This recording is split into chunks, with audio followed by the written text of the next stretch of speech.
আপনি বাইরে ছিলেন বা মোদিজির সঙ্গে ব্যস্ত ছিলেন। একটা ঘটনা ঘটে গেছে রাজভবনের বিরুদ্ধে সরাসরি, রাজ্যপালের বিরুদ্ধে সরাসরি একটা মারাত্মক অভিযোগ উঠেছে, এবং যেটা বলা হচ্ছে যে অভিযোগটা প্রথম নয়, ওই মহিলার ক্ষেত্রে আগে হয়েছে, আরেকজন ডান্সারের ক্ষেত্রে তার আগে হয়েছে। অর্থাৎ রাজভবনে এ ধরনের কার্যকলাপ চলছে এমনটা তৃণমূল কংগ্রেস টুইট করে অভিযোগ করছে। তৃণমূল কংগ্রেস যে সমস্ত ব্যাকগ্রাউন্ড তৈরি করেছে তারাই লোকজন পাঠিয়েছে, সবাই জানে, আমরাও জানতাম। এই লোকেরা গেছে ওই জন্য, এদের অ্যাটিচিউড এরকম, পুরো স্ক্রিপ্ট তৈরি করা ছিল। আর তৃণমূলই চেঁচাচ্ছে, আবার কারো টেনশন নেই, কারণ সবাই জানে এর ভিতরে কী আছে। হ্যাঁ, কিন্তু রাজ্যপাল রাজভবনের মধ্যে থেকে তিনি একটা অস্বস্তির মধ্যে পড়লেন। তিনি প্রথম দফা না, নির্বাচনে টিএমসি সরকারের যে অপকীর্তি তার বিরুদ্ধে বললে, ওনার বিরুদ্ধে এখনও তো কেস করতে পারেনি ওরা। কেসও করবে, তাকে কালো ঝান্ডা দেখিয়েছে, গো ব্যাক বলেছে, তাও আটকানো যায়নি। এখন এটাই শেষ অস্ত্র। টিএমসি কথায় কথায় মহিলা মহিলা মহিলা বলে, মহিলাদের ইউজ করে ওরা, মহিলাদের সম্মান করে না। এখানেও দেখা গেল একজন মহিলাকে ইউজ করা হয়েছে। দেখা গেল এই পরিপ্রেক্ষিতে 8 সদস্যের একটি বিশেষ অনুসন্ধান দল গঠন করেছে। Special investigation. আদৌ কি এটা কে করেছে? লালবাগে পুলিশ। ঠিক আছে, এটা তো পুলিশ করবেই, কারণ একটা কমপ্লেন আমার নামে আপনি করুন, সঙ্গে সঙ্গে অনুসন্ধান দল হয়ে যাবে। বাকি হাজার হাজার কোটি টাকা লুট, খুন, ধর্ষণ, আর সন্দেশখালিতে মহিলারা রাস্তায় দাঁড়িয়ে বলছেন তাদের উপরে কী হয়েছে, কজন অ্যারেস্ট হয়েছে? তারাই বাড়ি থেকে টিএমসি নেতাকে কলার ধরে টেনে নিয়ে এসে জুতো পেটা করে পুলিশের হাতে দিচ্ছেন। পুলিশের কী যোগ্যতা আছে আর সরকারের কী ইচ্ছা আছে আমরা জানি। তো সমস্ত ভারতবর্ষের সম্মানীয় পদ, সম্মানীয় লোক, তাদের কী করে অপমান করতে হয় সেটা ওরা দেখিয়েছেন। রাষ্ট্রপতি, প্রধানমন্ত্রী, গৃহমন্ত্রী, নাড্ডাজি থেকে আরম্ভ করে রাজ্যপাল, এমনকি হাইকোর্টের বিচারপতি মহিলা, তার স্বামীকে পর্যন্ত ধরে নিয়ে আসে সিবিআই সিআইডি দিয়ে ডাকা হচ্ছে তার মুখ বন্ধ করার জন্য।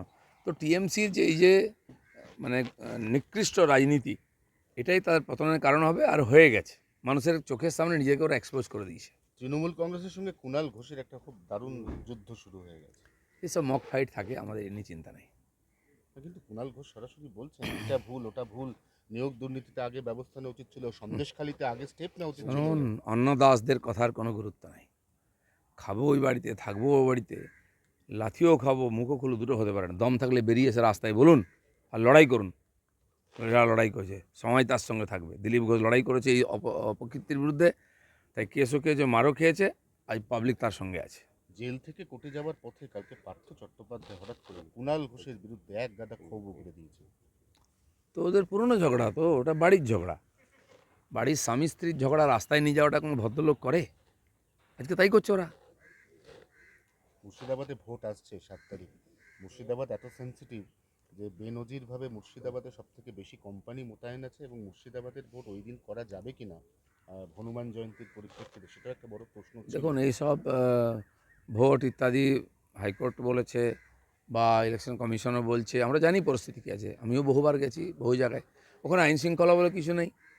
যেমন সবসময় চেষ্টা হয় পশ্চিমবঙ্গটাকে ভারত থেকে আলাদা করার, ঠিক আছে, মুর্শিদাবাদকে পশ্চিমবঙ্গ থেকে আলাদা করার চেষ্টা হয়, চেষ্টা হচ্ছেও। সমস্ত criminal, anti social, anti national activity ওখানে চলছে। মমতা ব্যানার্জির আশীর্বাদে চলছে। টিএমসি চায় ভোটটা দিয়ে দিক আমাদের, বাকি বাংলাদেশ যাক, যেখানে যাক, কী যায় আসে। বিজেপি কর্মীদের ওপর হামলা, প্রধানমন্ত্রী জনসভা থেকে ফেরার সময় হামলা, সিউড়ি চাঁদমারা এলাকায় ঘটনা।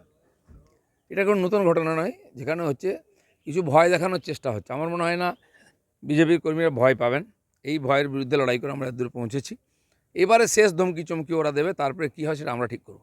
আনন্দপুর এবং ডায়মন্ড হাবড়া থানার আইসিওসিকে সরানো হচ্ছে কমিশনের নির্দেশে। অনেককেই সরাতে হবে। খোলাখুলি টিএমসির ক্যাডারের মতো কাজ করছে। আমার ওখানে এক দুজন ওসি আছে, তাদেরকে আমি জানি। আমি চাই না এইসব মারপেচের মধ্যে পড়তে। তারা অ্যাডমিনিস্ট্রেশন দেখছে, দেখুক।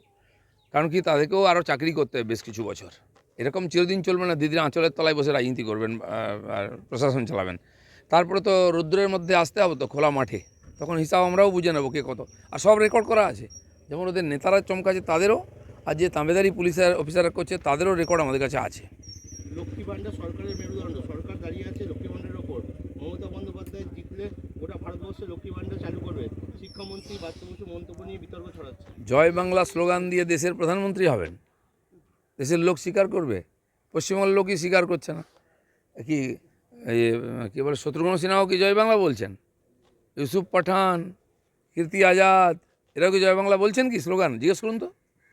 আর ওরা কি বলছেন সন্দেশখালী মহিলাদের সম্বন্ধে? এই যে তারা ফরেনার এসছেন, পরদেশি, তাদের মতামত জিজ্ঞেস করুন একবার যে আপনি কী বলেন, জানেন এরকম ঘটনা ঘটেছে, মহিলারা কী বলছেন।